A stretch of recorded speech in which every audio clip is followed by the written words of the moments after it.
Vamos a continuar con la lectura El hombre que calculaba, Malbataján.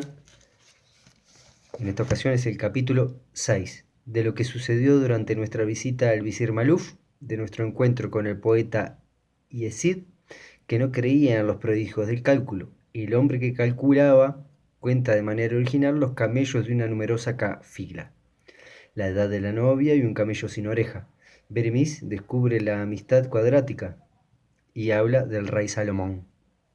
A ello, después de la segunda oración, dejamos la hostería del Anade Dorado y seguimos a paso rápido hasta la residencia del visir Ibrahim Maluf, ministro del rey. Al entrar en la rica morada del noble musulmán, quedé realmente maravillado. Cruzamos la pesada puerta de hierro y recorrimos un estrecho corredor, siempre guiado por un esclavo negro gigantesco, ornado con unos brazaletes de oro, que nos condujo hasta el soberbio y espléndido jardín interior del palacio. Este jardín, construido con exquisito gusto, estaba sombreado por 2 hileras de naranjos. Al jardín se abrían varias puertas, algunas de las cuales debían dar acceso al harén del palacio. 2 esclavas, cafiras, que se hallaban entretenidas cogiendo flores, corrieron al vernos, a refugiarse entre los macizos de flores y desaparecieron tras las columnas. Desde el jardín, que me pareció alegre y gracioso, se pasaba por una puerta estrecha abierta en un muro bastante alto, al primer patio de la bellísima vivienda. Digo el primero porque la residencia disponía de otro en el alba izquierda del edificio. En medio de este primer patio, cubierto de espléndidos mosaicos, se alzaba una fuente de 3 surtidores. Las 3 curvas líquidas formaban en el espacio brillaban al sol.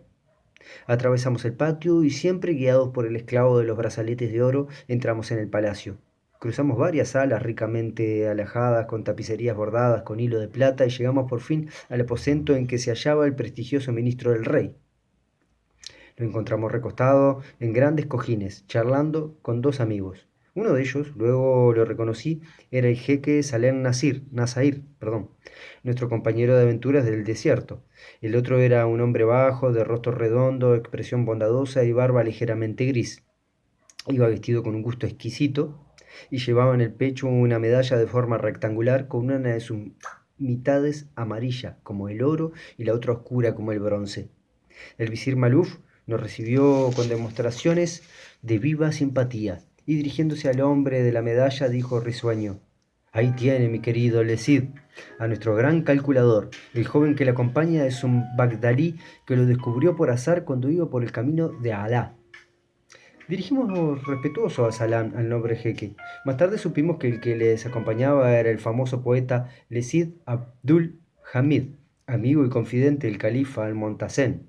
Aquella medalla singular la había recibido como premio de manos del califa por haber escrito un poema con 30.200 versos sin emplear ni una sola vez las letras Kaf, Lam y Ain. Me cuesta trabajo creer, amigo Maluf, declaró en tono risueño el poeta Lecid, en las hazañas prodigiosas de este calculador persa. Cuando los números se combinan, aparecen también los artificios de los cálculos y las sutilezas algebraicas. Al rey El Harid, hijo de Modad, se presentó cierto día un mago que afirmaba podía leer en la arena el destino de los hombres. ¿Hace usted cálculos exactos?, le preguntó el rey, y antes de que el mago despertase del estupor en que se hallaba, el monarca añadió: Si no sabe calcular, de nada me valen sus previsiones. Si las obtiene por cálculo, dudo mucho de ellas. Aprendí en la India un proverbio que dice: hay que desconfiar 7 veces del cálculo y 100 veces del matemático. Para poner fin a esta desconfianza, sugirió al visir: vamos a someter a nuestro huésped a una prueba decisiva. Y diciendo eso se alzó del cómodo cojín y cogiendo delicadamente Beremis por el brazo lo llevó ante uno de los miradores del palacio. Se abría el mirador hacia el segundo patio lateral lleno en aquel momento de camellos. ¡Qué maravillosos ejemplares! Casi todos parecían de buena raza, pero vi de pronto 2 o 3 camellos blancos, de magnolia y varios carés de pelo claro. Ahí tienes, dijo el visir, una bella recua de camellos que compré ayer y que quiero enviar como presente al padre de mi novia. Sé exactamente, sin error, cuántos son. ¿Podría indicarme su número? Y el visir, para hacer más interesante la prueba, dijo en secreto al oído de su amigo Lecid el número total de animales que había en el abarrotado corral. Yo me asusté ante el caso.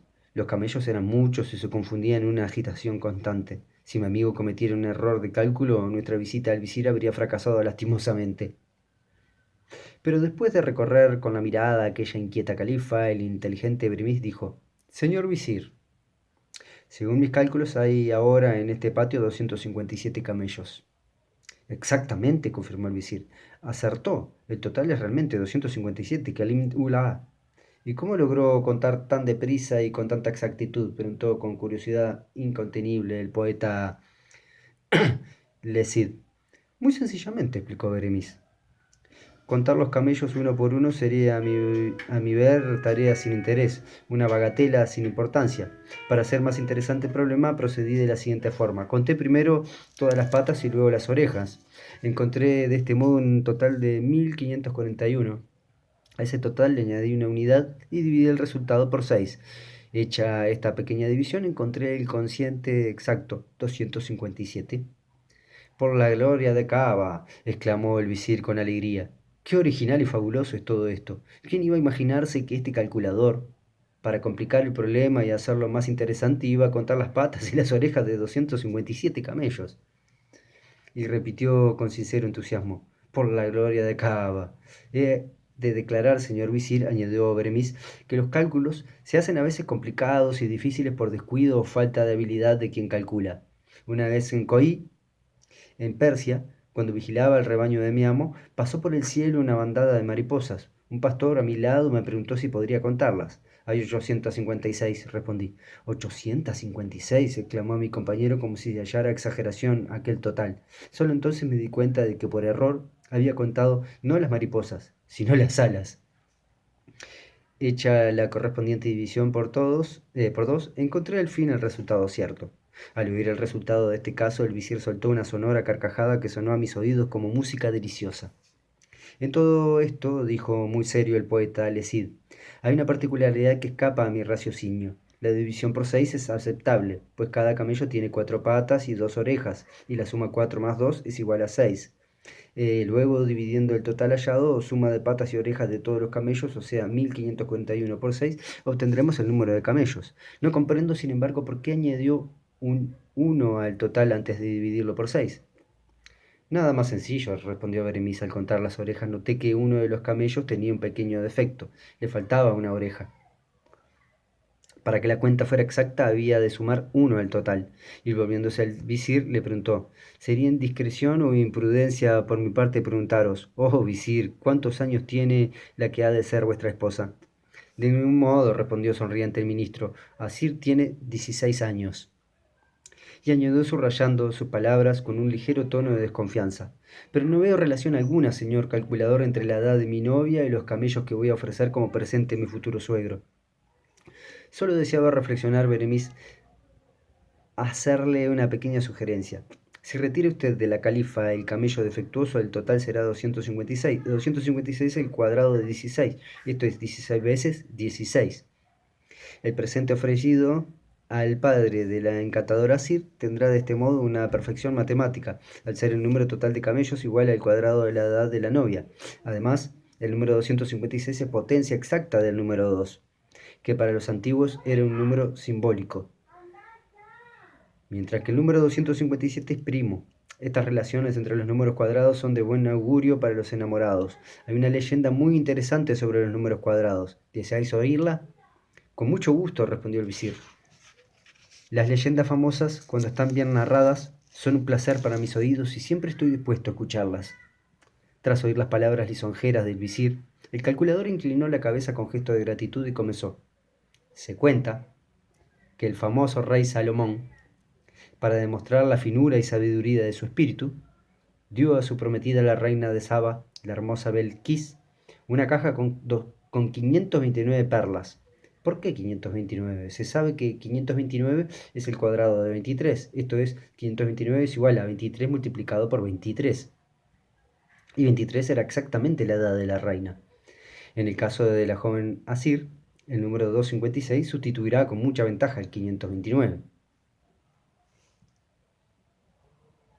Todos miraron con cierto espanto al calculador, y este, con tono tranquilo y sereno, prosiguió.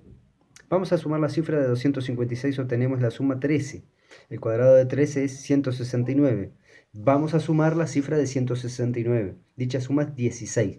Existe en consecuencia entre los números 13 y 16 una curiosa relación que podría ser llamada amistad cuadrática. Realmente, si los números hablaran, podríamos oír el siguiente diálogo. El 16 diría al 13, quiero rendirte un homenaje de amistad, amigo. Mi cuadrado es 256 y la suma de los guarrismos de este cuadrado es 13. Y el 13 respondería, agradezco tu gentileza, querido amigo, y quiero corresponder en la misma moneda. Mi cuadrado es 169 y la suma de los guarismos de este cuadrado es 16. Me parece que justifica cumplidamente la preferencia que debemos otorgar al número 256, que excede por sus singularidades al número 257.